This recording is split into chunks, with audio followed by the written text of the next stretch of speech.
जय हिंद दोस्तों। तो रेशियो एंड प्रोपोर्शन के कॉन्सेप्ट को हमने बहुत ही अच्छी तरीके से पढ़ लिया है और इसके हमने बहुत अच्छे अच्छे सवाल भी लगा लिए हैं। अब मैं यहाँ कुछ और भी क्वेश्चन लेके आया हूँ, आइए उसे हम सॉल्व करते हैं। तो आप सबसे पहले देख लें कि हम कौन कौन से क्वेश्चन सॉल्व करने वाले हैं। तो यहाँ पहला क्वेश्चन है,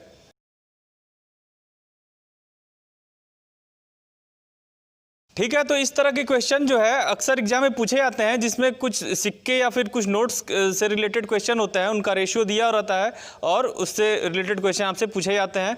ठीक है, तो ऐसे क्वेश्चन कैसे करेंगे ये हम देख लेंगे। फिर सेकंड नंबर पे आप देख लें हम कैसे क्वेश्चन करने वाले हैं। ठीक है, तो इस तरह के क्वेश्चन को हमने लास्ट लेक्चर में किया था पार्ट 2 में। अब मैं यहाँ पे क्या करूँगा, ऐसे क्वेश्चन को करने की कुछ शॉर्ट ट्रिक्स आपको बता दूंगा, ठीक है ना, कि जिससे आपका टाइम जो है काफ़ी बच जाएगा। ठीक है, और थर्ड टाइप में मैंने एक सिंपल क्वेश्चन लिया है, तो उसे भी आप देख लें। ठीक है, तो आइए इन तीनों तरह क्वेश्चन को फटाफट लगाना शुरू करते हैं। देखिए, तो सबसे पहला क्वेश्चन है, देखिए क्वेश्चन मैंने यहाँ लिखा हुआ है। क्वेश्चन में क्या कह रहा है कि एक थैला है जिसमें 10 के नोट, 20 के नोट और 50 के नोट रखे हुए हैं। ठीक है, अब वो कह रहा है कि इनके ये जो नोट हैं, इनमें जो रेशियो है 2, 3 और 1 का है। ठीक है ना, तो मैं यहाँ पे लिख लेता हूँ कि देखिए 10 रुपये का नोट है, ये 20 रुपये का नोट है और ये 50 रुपये का नोट है। ठीक है, ये अलग अलग तरह के कुछ नोट रखे हुए हैं। ठीक है, इनका रेशियो दिया हुआ है। रेशियो कितना दिया हुआ है? 2:3:1। ठीक है, अब वो कह रहा है कि इन सबका जो सबको जोड़ के, ठीक है ना, जितने भी नोट ये हों, जितने भी नोट ये हों, जितने भी नोट ये हों, इनका रेशियो है, ये नोटों का नंबर, यानी कि नोटों की संख्या नहीं है। ठीक है, जितने भी नोट हैं तो ये सारा जोड़ के ना ये 520 रुपये बन रहे हैं। ठीक है ना, अब हमसे वो पूछ रहा है कि बताओ इसमें 20 रुपये के कितने नोट थे। ठीक है ना, तो 20 रुपये या 10 रुपये के भी नोट पूछ सकता है या 50, वो कुछ भी पूछ सकता है। ठीक है ना, आपको मेन चीज़ समझनी है कि यहाँ से हम कैसे उसे निकालेंगे। ठीक है, तो मैंने आपको बताया था कि रेशियो जो गिवन होता है, ठीक है ना, वो तो अपने स्मॉलेस्ट फॉर्म में होता है। ठीक, और जो एक्चुअल जो इससे रिलेटेड वैल्यू होगी वो क्या होगी, वो ये भी हो सकती है या इसका 2 गुना, 3 गुना, 4 गुना, 5 गुना कुछ भी हो सकती है। ठीक है, तो अगर आप करने जाएं तो आप कहाँ से शुरू करेंगे, मैं कैसे होगा ये तो मैं बता ही दूंगा, पहले थोड़ा आप समझ लें। वो कह रहा है जो 520 रुपये, वो टोटल बता रहा है कि 520 रुपये हैं उस थैले में। वो कैसे हो रहे हैं, मान लीजिए 2, 3 और 1 के रेशियो में है।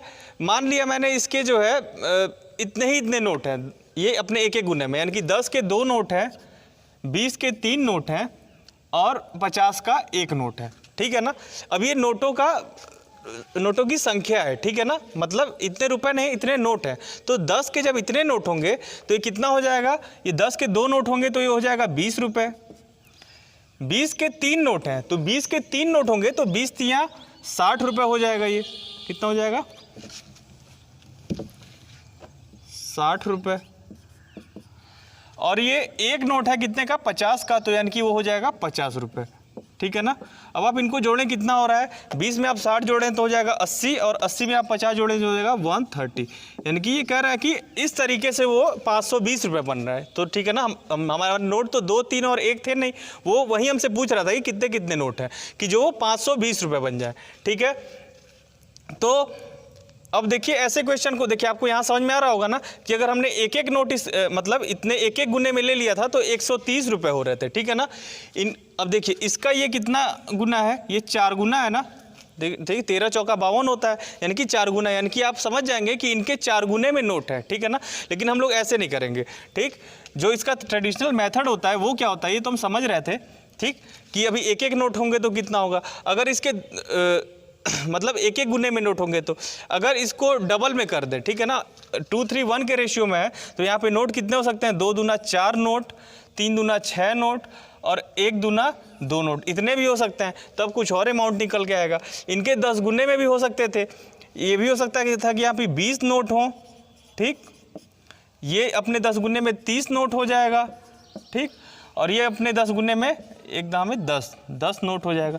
तो ये कुछ भी हो सकते हैं, हमें निकालना है कि क्या होंगे जब वो 520 रुपये बन जाएंगे। ठीक है ना, तो मैंने आपको बताया था आप x से शुरू कर सकते हैं। ठीक है ना, तो x से हम शुरू कर देते हैं। ठीक है, और वो 520 बनने चाहिए। ठीक है, अब देखिए x से हम शुरू करेंगे तो इसे हमने मान लिया कि ये 2x नोट हैं 10 के, 20 के कितने हैं 3x नोट हैं, और 50 के 1x यानी कि x, इतने नोट हैं। ठीक है ना। अब आप क्या करेंगे, इन सबको जोड़ के आप 520 लिखेंगे तो ये हो जाएगा गलत। क्यों? क्योंकि ये तो नोटों की संख्या है। ठीक है ना। हमें पता है कि अगर इतना नोट 10 रुपए का होगा तो उसकी वैल्यू कितनी होगी, उसकी वैल्यू हो जाएगी इतने नोट की 10 गुनी यानी कि 2x इंटू 10। ठीक है ना, 10 रुपीज़। ठीक है, ये कितना हो जाएगा, ये हो जाएगा 3x इंटू 20 रुपीज़, क्योंकि हर नोट 20-20 रुपए का है। और ये कितना हो जाएगा x इंटू 50 रुपीज़। ठीक है ना, इस तरीके से आप क्वेश्चन करेंगे। ठीक है ना। अब ये इसकी वैल्यू कितनी हो गई, यानी कि टोटल अमाउंट ये 10 के नोट थे वो इतने रुपए का होगा, 20 का नोट इतने रुपए का होगा, और 50 का नोट इतने रुपए का होगा, और ये सब जोड़ के 520 रुपये बनना है। तो अब आप इक्वेशन बना सकते हैं। ठीक है ना। आपको क्या करना है, सबको ऐड कर देना है। ठीक, तो आप ऐड कर दें। ठीक है, अब ये कितना हो जाएगा, 2 10 जा 20x रुपीज़ हो जाएगा, 20x प्लस 3 2 जा 60x रुपीज़ ये हो जाएगा, और ये हो जाएगा 50x रुपीज़, और अब ये जोड़ के बनेंगे 520 रुपये। अब यहाँ से आप इजीली सॉल्व कर सकते हैं। 20 में 60 जोड़ेंगे तो हो जाएगा 80, और उसमें 50 जोड़ेंगे तो हो जाएगा 130x। 130x बराबर हो रहा है 520 रुपये। ठीक, तो x की वैल्यू कितनी आ जाएगी, 520 अपॉन 130 यानी कि आ जाएगा 4। तो x की वैल्यू आ गई 4। अब x मैंने बताया था कि x क्या आ रहा है, x तो हमने यहाँ पे माना था कि x गुने में चल रहा है। ठीक है ना। तो 2 चौका 8, 3 चौका 12, और x है तो डायरेक्ट इसको 4 लिख देंगे, यानी कि 8 नोट होंगे 10 रुपए के, 12 नोट होंगे 20 रुपए के, और 4 नोट होंगे 50 रुपए के। ठीक है ना। तो आप इस तरीके से क्वेश्चन को कर सकते हैं। ठीक है ना। तो आई होप ये आपको बात अच्छे से समझ में आ रही होगी। ऐसे अगर सिक्के से रिलेटेड बात हो तो उसे भी आप इसी तरीके से कर लेंगे। जो सिक्के की वैल्यू, जैसे वो कभी कभी देता है कि 50 पैसे के सिक्के हैं, ठीक, 25 पैसे के सिक्के हैं, और 1 रुपए के सिक्के हैं। ठीक है ना। तो आप इस वैल्यू में 50 पैसे से मल्टीप्लाई कर देंगे, यानी कि 2x अगर आप ले रहे हैं तो उसमें 50 पैसे से कर देंगे, इसमें करेंगे तो 25 पैसे से कर देंगे। और देखिए ये पैसे चल रहा है, ये पैसे चल रहा है, तो इसे भी आप पैसे में ही लिखेंगे। ठीक है ना। यानी कि जो भी आएगा उससे 100 से आप मल्टीप्लाई करेंगे। जैसे हमने 50 से किया है, 20 से किया है, 10 से किया है, क्योंकि 50 रुपये, 20 रुपये, 10 रुपये थे। अब इतने इतने रुपए के सिक्के होंगे, तो आप अगर देखिए ये दो चीज़ पैसे में चल रही है, 1 रुपये में चल रही है, तो सबको आप पैसे में कर लें या सबको आप रुपए में कर लें, किसी भी तरीके से आप कर सकते हैं। ठीक है ना। तो आई होप ये बात आपको अच्छे समझ में आ रही होगी। तो ऐसे क्वेश्चनों को कैसे करना है आपने समझ लिया है। अब हम बढ़ते हैं नेक्स्ट क्वेश्चन की तरफ। ठीक है, तो नेक्स्ट क्वेश्चन देख लीजिए, आपके सामने लिखा हुआ है कि 2 रेशियो गिवन होगा। ठीक है, और आपसे कोई एक अगला रेशियो पूछ रहा होगा, जो क्या हो सकता है, या तो ए यानी कि ए बी और बी सी दिया है, वो ए बी सी का रेशियो पूछ सकता है, या ए एंड सी का। ठीक है ना। ये 2 रेशियो आपसे वो क्वेश्चन कर सकता है। ठीक, अब देखिए इस चीज़ को मैंने पार्ट 2 में बहुत ही डिटेल में आपको समझा दिया था। ठीक है ना, वो था आपका कॉन्सेप्ट क्लियर करने के लिए। अब देखिए जब आप एग्जाम में करने जाएंगे तो इसे आप थोड़ा सा फास्ट तरीके से कैसे करेंगे उसे मैं समझा दे रहा हूँ। ठीक है ना। देखिए कॉन्सेप्ट जानना तो बहुत ही जरूरी है, ठीक है, लेकिन उसके साथ साथ ट्रिक जानना भी जरूरी है। ठीक, और ट्रिक आप ऐसे जानेंगे कि ट्रिक के पीछे का लॉजिक आपको पता होना चाहिए, केवल ट्रिक याद कर लेने से नहीं होगा। ठीक है, तो आप ट्रिक कैसे तैयार हो रही है ये आप समझ ले, तब आप उसका यूज फ्रिक्वेंटली अच्छे से कर पाएंगे। ठीक है, तो मैंने आपको बता दिया था हमें क्या करना है, ए रेशियो बी दिया है, ठीक, तो और B रेशियो C दिया है। ठीक, कितना कितना दिया हुआ है, 5 4 3 2, 5 4 और 3 2। ठीक है, ये मैंने बताया था आपको कैसे करना है कि जो कॉमन है, क्या कॉमन है, B कॉमन है ना, तो B वाले चीज़ को हम पहले तो बराबर कर लेंगे। अब देखिए यहाँ बराबर, देखिए डायरेक्ट 1 गुने 2 गुने 3 गुने 4 गुने 5 गुने में होता तब तो हम कर लेते। ठीक है ना, जो भी जितना गुना बड़ा या छोटा होता मल्टीप्लाई करके कर लेते। ठीक, अब यहाँ पे नहीं समझ में आ रहा है तो हम क्या करेंगे, इसको 3 नहीं बना सकते हैं और 3 को 4 नहीं बना सकते हैं, तो आप क्या करें, इसमें 3 से मल्टीप्लाई कर दें। ठीक है ना।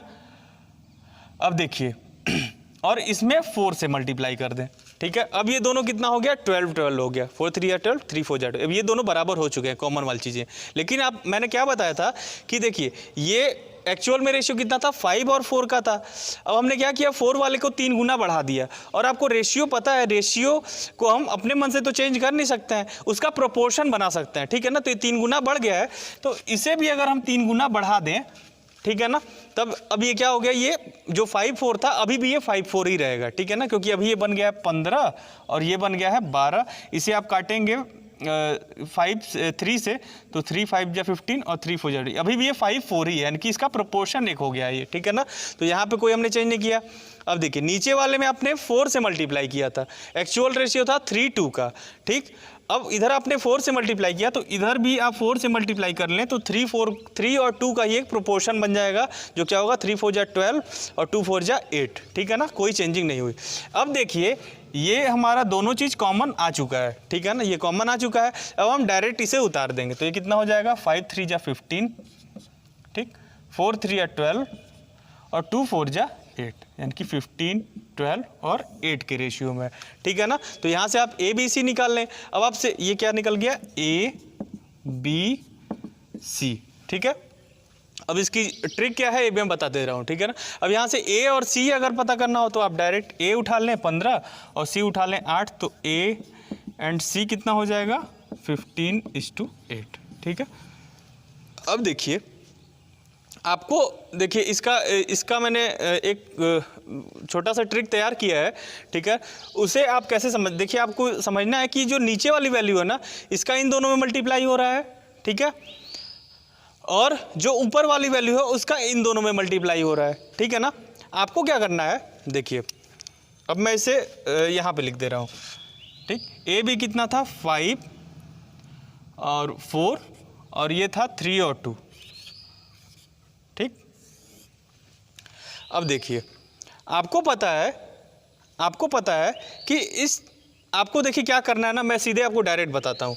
आप क्या करें कि जो जगह खाली दिख रही है, ये जगह खाली दिख रही है और ये जगह खाली दिख रही है, ठीक है ना। इसमें आप क्या करें, ये यहाँ पे जो दिख रहा है, ठीक, जो इसका पड़ोसी है, यानी कि यहाँ पे इसका पड़ोसी ये है, आप इसको यहाँ भर दें, ठीक, और यहाँ पे इसका पड़ोसी 4 है, इसको आप यहाँ भर दें, ठीक। अब ये 4 और 3 करेंगे क्या, देखिए हमको ये पता था कि इन दोनों में तो आपस में, यानी कि इसमें नीचे वाले से और नीचे वाले में इस ऊपर वाले से मल्टीप्लाई हो रहा था, ठीक है ना। तो देखिए यहाँ वाला तो यहीं रहेगा, यानी कि आपको डायरेक्ट इन दोनों में आपस में मल्टीप्लाई कर देना है, तो 4 3 हो जाएगा 12, ठीक। अब देखिए ये 3 को हमने यहाँ क्यों लिखा, क्योंकि वो 5 से मल्टीप्लाई होने वाला, हमें पता था 3 यहाँ पे जा रहा है, इसलिए वो यहाँ पे भी जाएगा, ठीक है ना। तो हम उसको यहाँ पे लिख दे रहे हैं, यानी कि आपको ये समझना है कि इन दोनों को आपस में मल्टीप्लाई करना है, इन दोनों को आपस में करना है, तो 5 3 हो जाएगा 15। और देखिए 4 का मल्टीप्लाई इसमें हो रहा था और 4 का मल्टीप्लाई इसीलिए इसमें भी हो रहा था, तो यानी कि 2 में भी आपको 4 से मल्टीप्लाई कर देना है, ठीक है ना। तो सामने सामने लिखने से आपको ये समझना नहीं पड़ेगा बार बार कि मैं किस में किसका मल्टीप्लाई करूँ। आपको यहाँ पे जो लिखा हो उसको यहाँ पे लिख देंगे और आपको समझना है कि उसका मल्टीप्लाई इसमें होगा, और यहाँ पे जो लिखा है उसको यहाँ पे लिख देंगे, जिससे आपको समझ में आ जाएगा कि ऊपर वाले में इसका मल्टीप्लाई होगा। अब देखिए इसमें आप इसका मल्टीप्लाई कर दें, आ जाएगा 8, तो 15 12 8। तो इस तरीके से भी आप इसे कर सकते हैं, ठीक। तो ये हो गई ट्रिक, यानी कि जो रेशियो गिवन होगा इसके बगल में क्या करेंगे, आप इसका पड़ोसी यानी कि बी वाले को लिख देंगे, इसके बगल में इसका पड़ोसी यानी कि इस ये वाला बी, ठीक है ना, ये वाला बी यहाँ पे कुछ डिफरेंट होगा, ठीक है, यहाँ पे बी ये है, यहाँ पे बी ये है, उसे लिख देंगे और आप ये सब एक दूसरे के ऊपर नीचे आप मल्टीप्लाई करते जाएंगे, वहीं आपका आंसर हो जाएगा, ठीक है।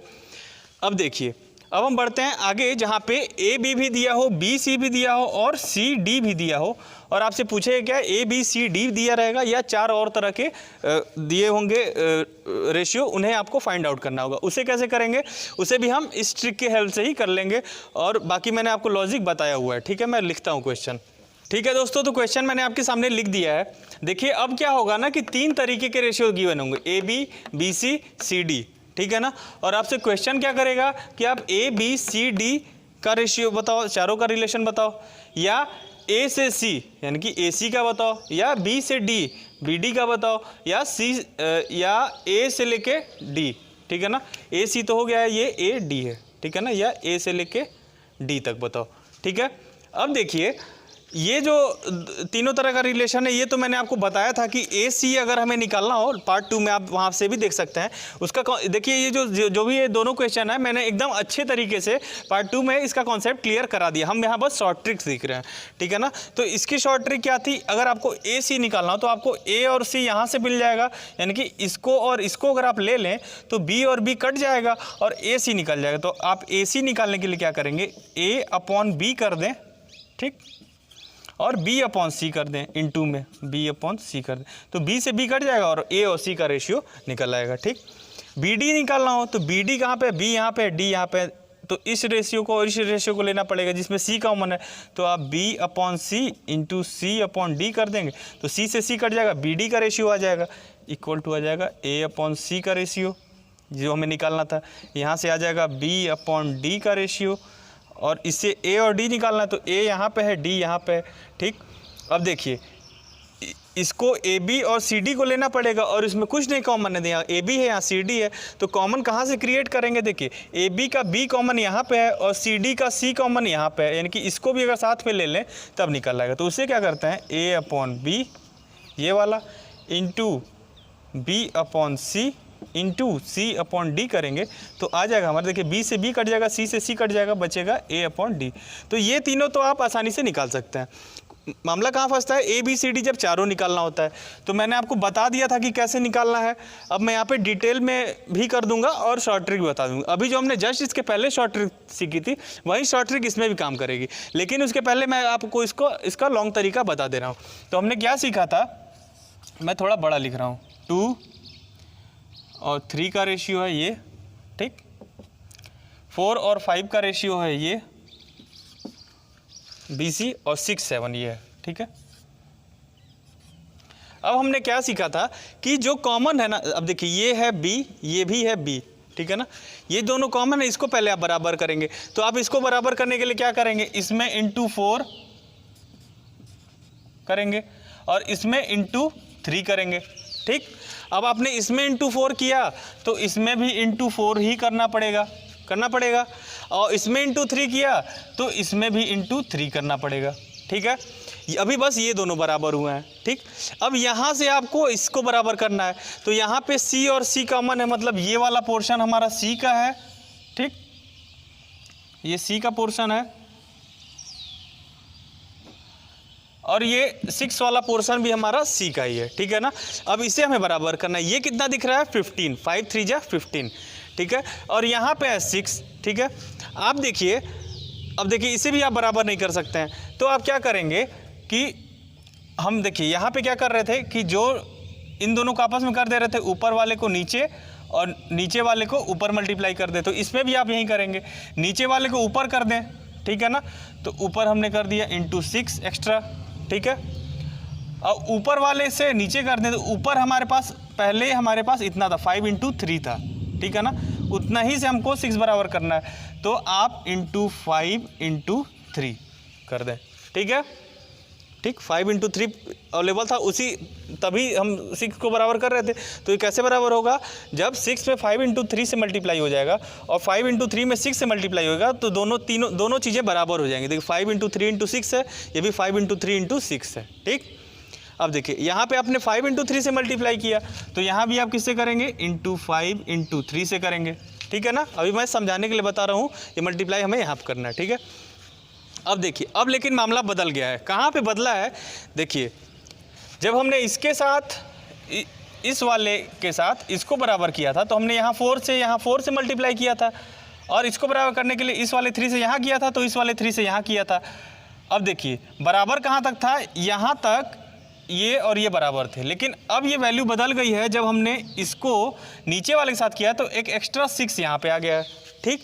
तब आपको क्या करना है, तब आपको इस 6 जो जितना भी ये बढ़ा रहा होगा उसको मेंटेन करने के लिए इसमें एक और 6 आपको मल्टीप्लाई करना पड़ेगा। अब ये बराबर हो गया, ठीक, क्योंकि 4 इंटू 3 और 5 इंटू 3 तक तो बराबर था, ठीक। अब आपने क्या किया, नीचे से 6 एक और लेके आए तो इसमें भी आप 6 और देंगे, ठीक। अब देखिए ये और ये कैसे बराबर थे, जब 4 इंटू 3 था, अब यहाँ भी 6 एक एक्स्ट्रा आ गया तो यहाँ भी आप इंटू 6 करेंगे, यहाँ भी इंटू 6 करेंगे, ठीक है ना। यानी कि ये जो 3 वाला है सॉरी ये जो 4 जो पहले से गिवन था, ठीक, उसका मल्टीप्लाई आप इसमें करेंगे और जो 6 गिवन था उसका भी, उन दोनों का भी इसमें करेंगे, ठीक है ना। उसी तरीके से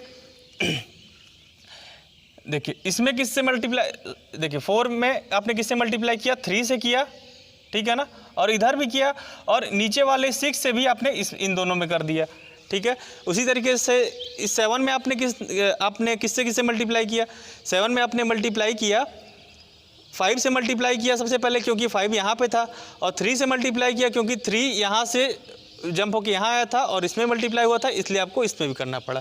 तो इतना आपको समझने की ज़रूरत नहीं है, ठीक।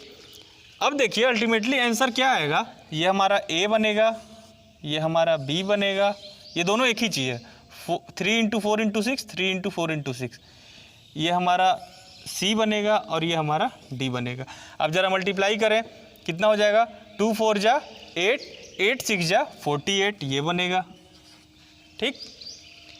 ये कितना बनेगा, 3 4 जा 12, 12 6 जा 72, ये बनेगा। अब देखिए ये कितना बनेगा, 5 3 जा 15, 15 6 जा 90, ये बनेगा, ठीक। और ये कितना बनेगा, 7 5 जा 35 और 35 3 जा होता है 105, ठीक है। अब देखिए, अब यहाँ पे देखिए चारों नंबर जो है ना, जो कल मैंने आपको यानी कि पार्ट 2 में जो आपको टेक्निक बताई थी, उसमें वो अल्टीमेटली अपने शॉर्टेस्ट फॉर्म में आ रहे थे, ठीक है। यहाँ पे ये ऐसा हो सकता है कि कुछ ये बड़े निकल के आए, क्यों, उसका रीज़न मैं भी आपको बता दूंगा। देखिए 48 देखिए किससे कट रहा है, आपको पता होगा 4 और 8 जोड़ने पर 12 आ रहा है, तो ये 3 से कट जाएगा। ये जोड़ने पर 9 आ रहा है, ये भी 3 से कट जाएगा। ये तो 90 है तो ऑलरेडी 3 से कटेगा। 105 भी जोड़ने पर 6 आ रहा है, तो ये 3 से कट जाएगा। यानी कि ये सब क्या होंगे ना, एक एक बार 3 से कट जाएंगे, ठीक है ना। तो 3 से चूंकि ये कट जा रहे हैं, तो इनका शॉर्टेज फॉर्म क्या होगा, तो आपको यानी कि ये सब निकालने के बाद एक बार हमको देखना पड़ेगा ना कि किससे कट रहा है। अब देखिए मैं आपको दिखा दे रहा हूँ। अब आप 3 से काटें तो कितने बार में जाएगा, ये जाएगा 16 बार में, ठीक है। इसको 3 से काटें तो जाएगा 24 बार में, इसको 3 से काटें तो ये जाएगा 30 बार में, और ये जाएगा 35 बार में, ठीक है ना। तो अल्टीमेटली हमारा रेशियो आएगा ये, ठीक है। ये बात तो मैं आपको कल समझा चुका हूँ। अब जो हमने अभी 2 रेशियो वाले में ट्रिक समझी थी, उस ट्रिक को भी हम यहाँ फॉलो कर देंगे तो क्या होगा ना, तो भी हमारा ऐसा ही आंसर आएगा, ठीक। तो मैं आंसर को नहीं मिटा रहा हूँ, ठीक है। क्या कर रहा हूँ, इसको दोबारा लिख दे रहा हूँ। उस ट्रिक को हमें कैसे काम करना है उसे आप समझ लें, ठीक है।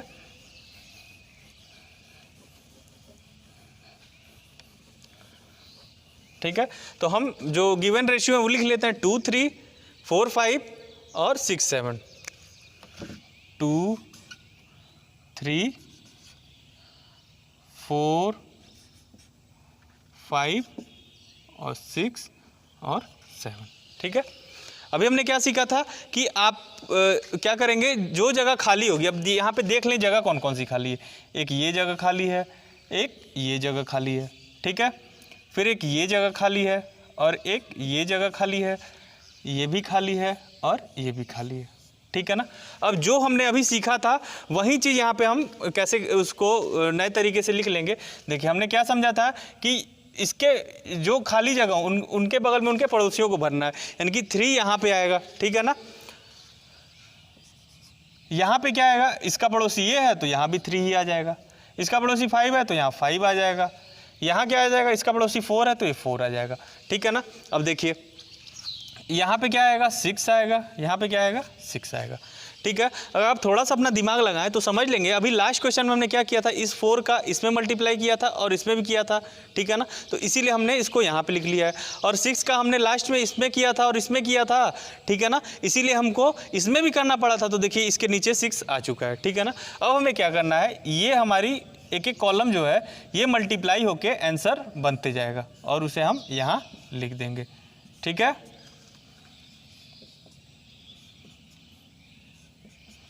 ठीक, अब देखिए 2 4 जा 8, 8 6 जा 48, 3 4 जा 12, 12 6 जा 72, 3 5 जा 15, 15 6 जा 90, 3 5 जा 15, 15 7 जा 105। इस तरीके से भी आप कर सकते हैं, ठीक है ना। तो ये ट्रिक आप एग्ज़ाम के नज़रिए समझ लें, ठीक है। और उसका कॉन्सेप्ट क्या है ये मैंने अभी आपको समझा दिया। तो आई होप ये आपको बात अच्छे से समझ में आ गई होगी, ठीक है। तो अब बढ़ते हैं हम नेक्स्ट क्वेश्चन, ठीक है। तो नेक्स्ट क्वेश्चन में कह रहा है कि 777 रुपीज़ को ABC में इस तरीके से बांटना है कि A को जो है B से आधा मिले और B को C से आधा मिले। बहुत ही आसान क्वेश्चन है, ठीक है ना। क्या कह रहा है कि बांटना कितना है, 777 रुपीज़ को बांटना है, यानी कि 777 रुपीज़ को बांटना है। किन लोगों में बांटना है, A को A में, B में और C में। कैसे बांटना है कि A को इससे आधा मिले और C को और B को C से आधा मिले, A को B से आधा मिले, ठीक है ना, इनकी जितना ये पा रहा है, ठीक है ना। अगर इतना पा रहा है, ठीक, तो इसका आधा यानी कि इतना इसको मिले, ठीक। और B को C का आधा मिले, यानी कि ये जो है ना, ये अगला जो C है यानी कि बड़ा होगा उसका आधा ये है, यानी कि C को इतना मिले, ठीक है ना। तो अल्टीमेटली वो क्या किया ना, आपको एक रेशियो ही दिया हुआ है। कैसे इसका रेशियो बनाएंगे आप, सबसे शुरू जो सबसे छोटा है वहाँ से आप शुरू कर दें। तो सबसे छोटा इसमें A ही है, ठीक है ना। तो A को मान ले रहे हम एक हिस्सा मिल रहा है, ठीक है ना। तो एक हिस्सा कितने हिस्से का आधा होगा, 2 हिस्से का आधा होगा, ठीक है ना, यानी कि B का 2 हिस्सा है, ठीक, तभी A का 1 हिस्सा होगा। तो ये आधा और आधे का रेशियो चल रहा है, ठीक। अब कह रहा है कि B जो है, B को C से आधा मिल रहा है, तो B को ऑलरेडी 2 हिस्सा मिल रहा है, ठीक है ना, यानी कि C को कितना मिल रहा होगा, C को मिल रहा होगा इसका डबल, यानी कि 4 मिलेगा। तो 4 का आधा 2 होता है, ठीक। तो C का आधा B को मिल गया, 4 का आधा 2 इसको मिल गया, और B का आधा A यानी कि 2 का आधा 1 इसको मिल गया, यानी कि अल्टीमेटली क्वेश्चन में आपको उसने रेशियो दे दिया है। अब क्वेश्चन आपका आसान हो जाएगा, यानी कि 1 2 और 4 के रेशियो में आपको 777 रुपये ABC में बांट देना है। तो आपको बांटना आता है, तो इसका फ्रैक्शनल पार्ट क्या हो जाएगा, A के लिए फ्रैक्शनल पार्ट क्या हो जाएगा, 1/, मैंने आपको बताया था कि फ्रैक्शन का रेशियो का सम कर देना है। तो 4 2 6 1 7, ठीक है ना, यानी कि 7 अगर हिस्से कर लें, अगर हम इसके 7 बराबर बराबर हिस्से कर लें तो आसानी से 1 हिस्सा इसको दे देंगे, 2 हिस्सा इसको दे देंगे, 4 हिस्सा इसको दे देंगे, इसलिए 1/, कर दे रहे हैं 7, यानी कि 7 में से 1 हिस्सा गया इसके पास। B के पास क्या कितना गया, B के पास गया 7 में से 2 हिस्सा, और C के पास गया 7 में से 4 हिस्सा। तो 1/7 ऑफ 777 कितना आ जाएगा, इससे कटेगा 111 बार में, तो ये आ जाएगा 111 रुपीज़। 2/7 ऑफ 777 करेंगे तो ये भी 111 बार में कटेगा, आ जाएगा 222 रुपीज़। इसे भी 4/7 ऑफ 777 करेंगे तो ये भी 111 बार में कट जाएगा, आ जाएगा 444 रुपये। तो ये बहुत आसान क्वेश्चन था, यानी कि जो बात दी हुई थी वहाँ से आपको रेशियो निकाल के लेते आना, बहुत ही सिंपल क्वेश्चन था, ठीक है ना। तो अब मिलते हैं नेक्स्ट लेक्चर में, कुछ मैं और भी अच्छे क्वेश्चन लेके आऊँगा, तब तक के लिए जय हिंद।